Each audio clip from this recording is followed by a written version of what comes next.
Drop it.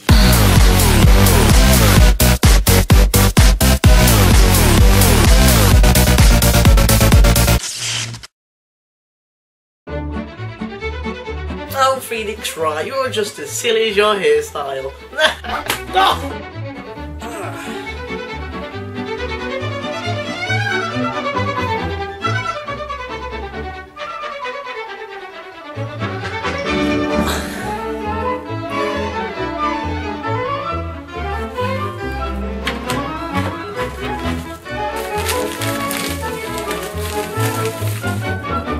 Catherine on the PS3. Actually, the fact that it just flew through my window and hit me in the head is kind of good timing, since I've just written a review of it and everything.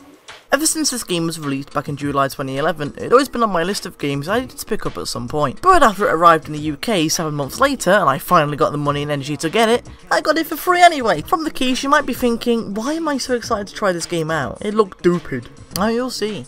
Oh, you'll all see. The story in Catherine centres around a somewhat socially awkward 32-year-old loser named Vincent, who is juggling between two girlfriends, both named Catherine. One of them is Catherine McBride, who seems okay, except she's short-tempered, always harasses Vincent with questions, and seems to always be pressuring him into marriage because she might be pregnant. The other Catherine is somebody Vince suddenly wakes up next to one day, and despite his anxiety and worry, can never admit to her that he's already engaged. Also, she never leaves him alone, always threatens to kill him if he's cheating on her, and yeah, she's crazy. This is one of those games that are influenced by choice, as you go through the game choosing who to lie to, who to spend time with, who to text, who to ignore, and who to end up staying with at the end of the game. And I know what some of you might be thinking. This doesn't sound like a game, it sounds like a retirement home sitcom, but it might also interest you to know that on Wikipedia, this game is under the genre of puzzle platformer psychological horror adventure, which doesn't really fit any of the content we've seen so far. Let's delve into this game a little bit more and find out why. The story starts out with Catherine talking to Vincent about wanting to get married and maybe possibly being pregnant. And the concept of being a dad as it is enough to make Vincent speechless. Boys, they can't get any worse, can it? No, it sure can't. This is foreshadowing, by the way. So afterwards he does what any boyfriend would do. Goes out drinking with his friends and complains about it. And that's when the other Catherine comes into play. He accidentally sleeps with her numerous times, and for the rest of the game he's squirming out of potentially bad situations and complaining about it. As tense as this game actually is at times, it's funny to see Vince lose his mind when he thinks everything's about to fall apart for him. Hello? Oh, hello. It's me. Hello? The bar kind of serves as one of the hubs of the game, as this is where you can talk to friends, old women, police officers, shady bartenders, have a poop or drink. As you go around the bar you... Hey, wait, is that Teddy?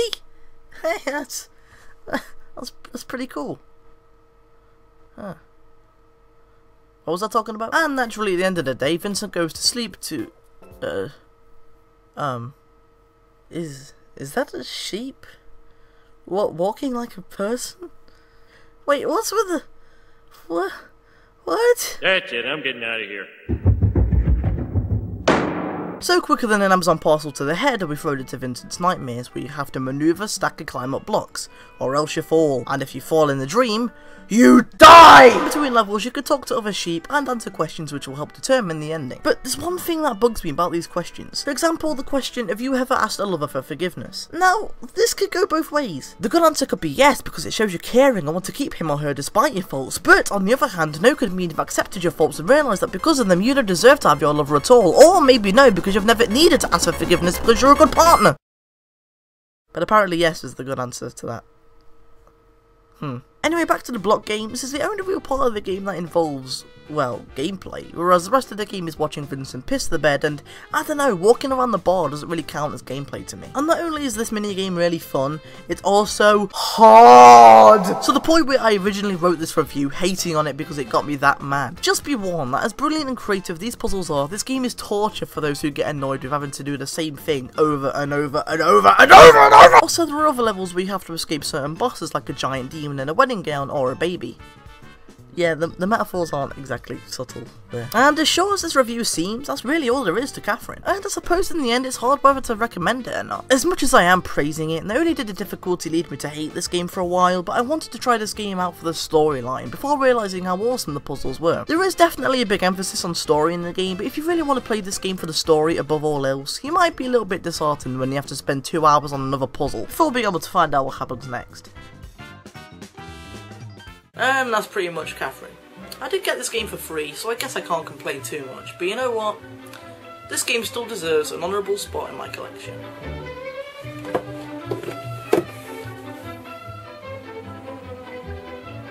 What am I talking about? No, it doesn't.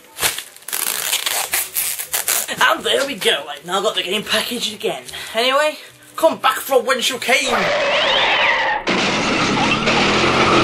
You know, I really wish you didn't have to do with that, but I already wrote this part of the video thinking I'd end up hating the game.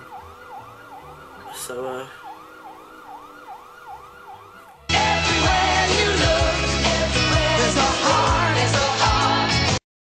Hey everybody, thanks for checking out my review of Catherine. If you enjoyed this review, you'll be happy to know I have more stuff like this on other channels. Click the left annotation to watch my previous review about a firework rhythm game. What does a man that's delivering a parcel to a little girl who then goes home to a family to play Fantavision have anything to do with Fantavision? It's even weirder than it sounds. Remember when I got hit in the head at the beginning of this review? That actually took 42 attempts. Click the middle annotation to watch the outtakes for that specific shot. Oh! That's what happens. That could be a good take. Or clickety-clack that right annotation to go to my Let's Playing account, Farfetched for Dinner, where I just got done LPing episode 3 of Telltale's The Walking Dead. Fear is the thing that will kill us. You understand? Girl and the zombies' teeth digging into our flesh, but I mean, fair. Really, it's a fair. I have over 300 videos over on that channel, which you can watch while you wait for my next review. Oh, and finally, if you've enjoyed anything I've done so far, make sure to click subscribe. And I know, I hate people who ask for subscriptions just as much as the next guy, but these reviews take a long time to make, and I make them to make you laugh, so if I succeed in that, a subscription from you would be your way of telling me I'm doing things right. Anyway, I've gotta go. I'm actually really tired right now.